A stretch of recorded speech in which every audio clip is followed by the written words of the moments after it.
Hello friends, welcome to our channel. Friends, நான் உங்கள் அபி.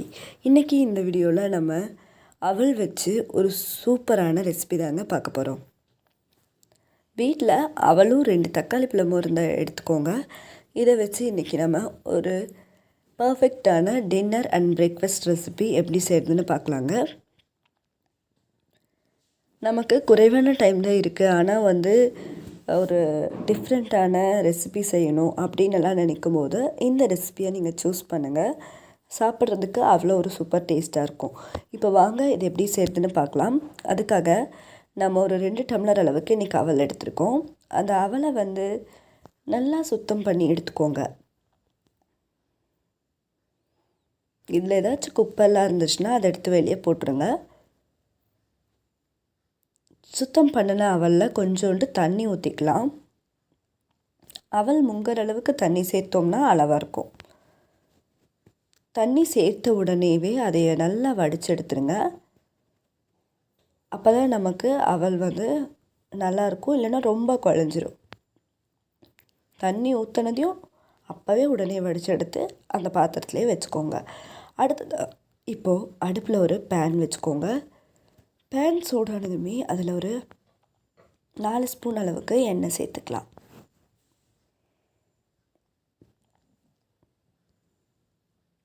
எண்ணெய் சூடாகட்டும். சூடானதுமே கடுகு கொஞ்சோண்டு சேர்த்து விட்டுக்கோங்க. இப்போ கடுகு பொரிஞ்சிட்ருக்கு. அடுத்ததான் இதில் கடலைப்பருப்பு, வெள்ளை உளுத்த பருப்பு சேர்த்துக்கோங்க.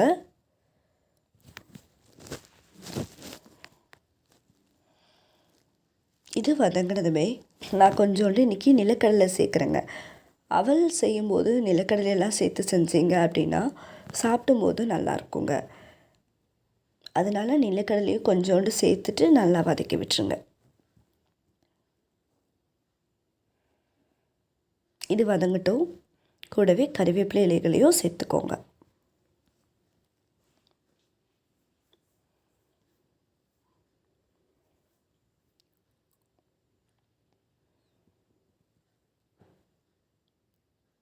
இது எல்லாம் வதங்கினதுக்கப்புறமா காரத்துக்கு ஏற்ற மாதிரி நம்ம மிளகாய் சேர்த்துக்கலாம். நான் இன்றைக்கி 2 மிளகாய் சேர்த்துருக்கேங்க. பச்சை மிளகாயை நீளமாக கட் பண்ணிவிட்டு உள்ளார சேர்த்துருக்குறேன். சேர்த்துட்டு கலந்து விட்டுருங்க.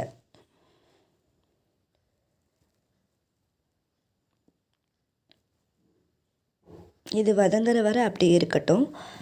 அடுத்ததாக பெரிய வெங்காயம் 2 எண்ணம் எடுத்து அதை நீளமாக கட் பண்ணிவிட்டு அதையும் உள்ளார சேர்த்துருக்குறேன்.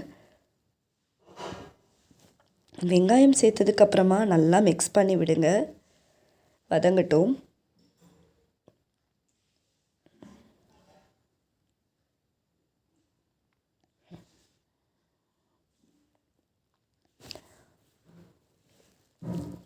இந்த மாதிரியெல்லாம் அவல் செய்யும்போது கண்டிப்பாக பிடிக்காதுன்னு சொல்கிறவங்க கூட ரொம்பவே விரும்பி சாப்பிடுவாங்க.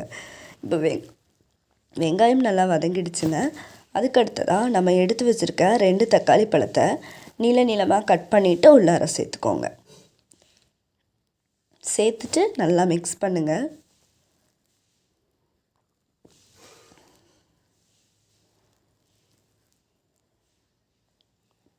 நம்ம சேர்த்துருக்க தக்காளி நல்லா கொலைய வதங்குற அளவுக்கு இருக்கட்டுங்க.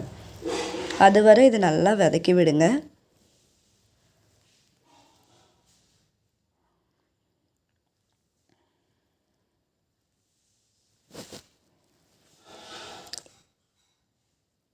இப்போ பார்த்தோம்னாலே தெரியுங்க தக்காளி வதங்கிடுக்கு.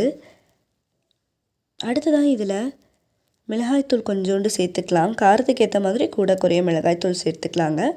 ஆல்ரெடி 2 பச்சை மிளகாய் சேர்த்துருக்குறோம். இது கூடவே ஒரு அரை ஸ்பூன் அளவுக்கு நீங்கள் கரம் மசாலா சேர்த்துக்கோங்க. அடுத்ததாக ஒரு பிஞ்ச் மஞ்சள் தூள், கூடவே தேவையான அளவு உப்பு ஆட் பண்ணி விட்டுக்கோங்க. இதெல்லாம் சேர்த்துட்டு நல்லா கலந்து விட்டுக்கோங்க.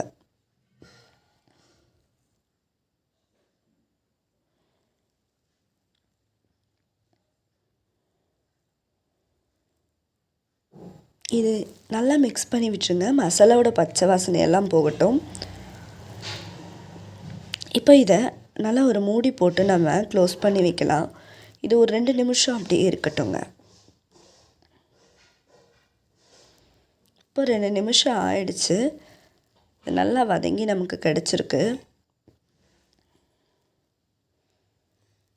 வேணும்னா லைட்டாக மட்டும் தண்ணி தெளித்து விட்டு இதை வதங்க விடுங்க ஒரு 2 நிமிஷம். அதுக்கப்புறமா நம்ம நல்லா தண்ணியில் நனைச்சி வச்சுருக்கிற அவல் அதை எடுத்து உள்ளார சேர்த்துக்கோங்க. அவல் பார்த்தீங்கனாலே உங்களுக்கு தெரியும் நல்லா உதிரி உதிரியாக இருக்குது. இந்த அளவுக்கு உதிரி உதிரியாக இருக்கிற மாதிரி நீங்களும் பார்த்துக்கோங்க அவலை, அப்போ தான் நல்லாயிருக்கும். இப்போ அடியிலிருந்து நல்லா மேலாப்பில் கலக்கி விடுங்க. நம்ம சேர்த்துருக்க தக்காளி, வெங்காயம், நிலக்கடலை இது எல்லாமே அவல் கூட மிக்ஸ் ஆகிற மாதிரி கீழேருந்து மேலே வரைக்கும் கலக்கி விடுங்க. குறைவான டைம்லேயே செய்யக்கூடிய ஒரு சூப்பரான டேஸ்டான டின்னர் அண்ட் பிரேக்ஃபாஸ்ட் ரெசிபியாக இந்த தக்காளி அவல் உப்புமா நமக்கு இருக்குங்க.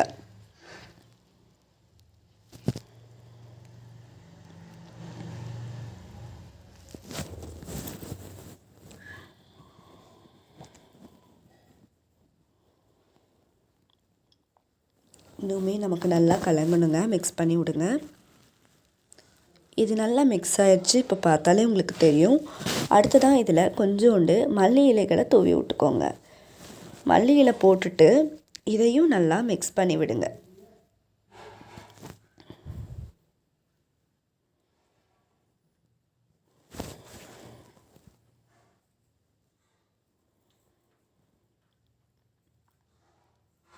கண்டிப்பாக இந்த மாதிரி அவல் உப்புமா செய்யும்போது நமக்கு ஒரு டிஃப்ரெண்ட்டான ரெசிபி சாப்பிட்ட ஃபீலிங் இருக்குங்க. நான் லைட் ஃபுட்டாக சாப்பிட்ணுன்னு நினைக்கிறவங்க இந்த அவல் உப்புமாவை சூஸ் பண்ணுங்கள். இது ஒரு ரைட்டான சாய்ஸாக இருக்கும். அடுத்ததாக துருவி வச்சுருக்க தேங்காய் அதையும் இதுக்குள்ளார சேர்த்து விட்டுக்கோங்க. சேர்த்துட்டு நல்லா ஒரு 2 நிமிஷம் வதக்கி விடுங்க. தேங்காவை ஸ்கிப் பண்ணிடாதீங்க. ஏன்னா இந்த அவல் உப்புமாக்கு வந்துட்டு இன்னமும் டேஸ்ட் கொடுக்கும் தேங்காய் சேர்க்கும்போது. அதனால் தேங்காய் அதிகமாக சேர்க்க விருப்பம் உள்ளவங்க இன்னும் கொஞ்சம் கூட தேங்காயை சேர்த்துட்டு நல்லா வதக்கி விடுங்க.